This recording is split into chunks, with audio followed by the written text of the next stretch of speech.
আমরা বিনয়ের সাথে অনুরোধ করব যে আমাদের ভাগ্যের পরিবর্তনের জন্য আমরা কাজ করতে হবে।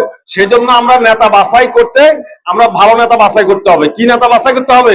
ভালো নেতা বাছাই করতে হবে।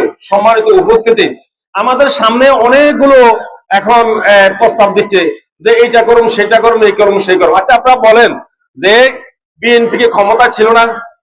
ছিল নাকি? আপনারা বলেন, ছিল নাকি? তো আপনারা যেহেতু আগে 10 থেকে 15 বছর ক্ষমতা থাকার পর আপনারা এটা ওই সময় বাস্তবায়ন করতে পারেন নাই, এখন আলাউদ্দিনের স্যার কোথায় পেলেন? এখন বাস্তবায়ন করতে পারবেন? যে সময় দায়িত্বে ছিলেন ওই সময় পারেন নাই আপনারা নারীর অধিকার দিতে, ওই সময় পারেন নাই আপনারা সাদাবাজ মুক্ত করতে, ওই সময় পারেন নাই আপনারা সন্ত্রাস মুক্ত করতে, ওই সময় পারেন নাই আপনারা দুর্নীতি মুক্ত করতে, ওই সময় পারেন নাই আপনারা ডাকাত মুক্ত করতে, ওই সময় পারেন নাই আপনারা হত্যা মুক্ত করতে, ওই সময় পারেন নাই আপনার নারীদেরকে যে হেনস্থা করা হতো সেটা মুক্ত করতে। সুতরাং এখন কোথায় পারেন আলাউদ্দিনের স্যার যে এখন আপনারা সবকিছু মুক্ত করে দেশে শান্তি আনবেন? কোথায় পাইলেন এটা?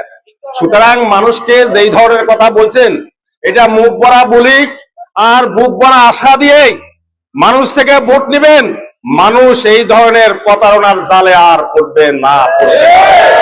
ইতিপূর্বে বাংলাদেশের মানুষ সিদ্ধান্ত নিয়ে ফেলছে অলরেডি, এর আগে ছাত্র সমাজ সিদ্ধান্ত নিয়ে ফেলছে।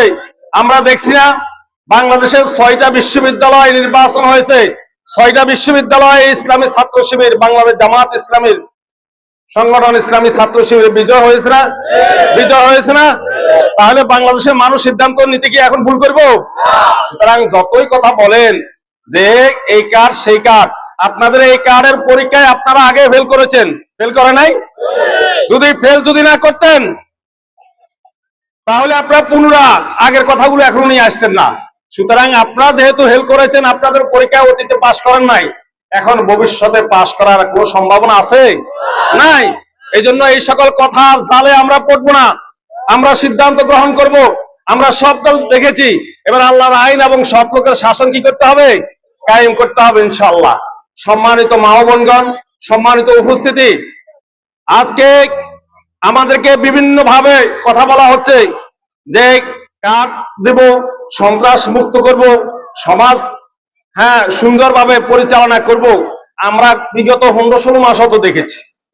আর ভাই এই 5 আগস্টের পরে আপনারা ক্ষমতায় ছিলেন না ঠিক, কিন্তু এর পরেও যত ভালো ভালো কাজকল করছেন মানুষ দেখছে না? এই দেখেন নাই আপনারা? দরকার কি হুঙ্গা? আমরা এই সকল কথা জাতি যেহেতু করবে না, সুতরাং জাতিকে আর প্রতারিত করার কোনো দরকার নাই। জাতি সিদ্ধান্ত নিয়ে ফেলছে, এবার কি মার্কা ভোট দিব? দাঁড়িপাল্লা মার্কা ভোট দিব ইনশাল্লাহ। আমাদের আমিরে জামাত বলেছেন যে আমরা যদি ক্ষমতা আসতে পারি ইনশাল্লাহ, জনগণের ভোটে যদি আমরা নির্বাচিত হই, তাহলে মা বোনদের মর্যাদা ইসলাম যেভাবে দিয়েছে আমরা ঠিক সেভাবে দেব। কোন নারীকে হেনস্থা করার, কোন নারীকে, কোন মা বোনকে অসম্মান করার সাহস বাংলাদেশের কোন যুবকের, কোন মানুষের হবে না ইনশাল্লাহ।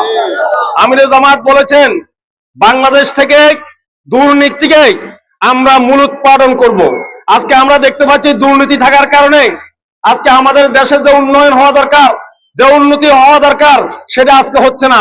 আজকে আমার দেশের টাকা অন্য দেশে গিয়ে বাড়িঘর, আমার দেশের টাকা অন্য দেশে গিয়ে ব্যাংকে জমা। এই জন্য কি আমার দেশের টাকা, আমার দেশের সম্পদ আমার কাজে লাগবে, আমার দেশের অর্থ আমার দেশে লাগবে। আমার দেশের টাকা কোন নেতার পকেটে যাবে, সেই পকেট থেকে সুইজারল্যান্ড ব্যাংকে যায় জমা হবে? এটা হবে না, এটা হতে দেওয়া হবে না। এই জন্য আমিরে জামাত বলেছেন জামাত ইসলামী যদি ক্ষমতা আসে, দুর্নীতিকে স্থায়ীভাবে মূলোৎপাটন করা হবে ইনশাল্লাহ। এবং আমিরে জামাতেও বলেছেন যে বাংলাদেশে যেভাবে হত্যা এবং সন্ত্রাস শুরু হয়েছে, মানুষকে পাথর মেরে মানুষ মারা হচ্ছে, মানুষকে হত্যা করা হচ্ছে, মানুষের মূল্যায়ন দেওয়া হচ্ছে না। আজকে মানবতা উঠে গেছে। আমিরে জামাত বলেছেন আল্লাহর আইন এবং সৎ লোকের শাসন যদি কায়েম হয়, কোন যুবক, কোন মানুষ কাউকে হত্যা করা থাক দূরের কথা, কাউকে গালি দেওয়ারও সাহস করবে না ইনশাআল্লাহ।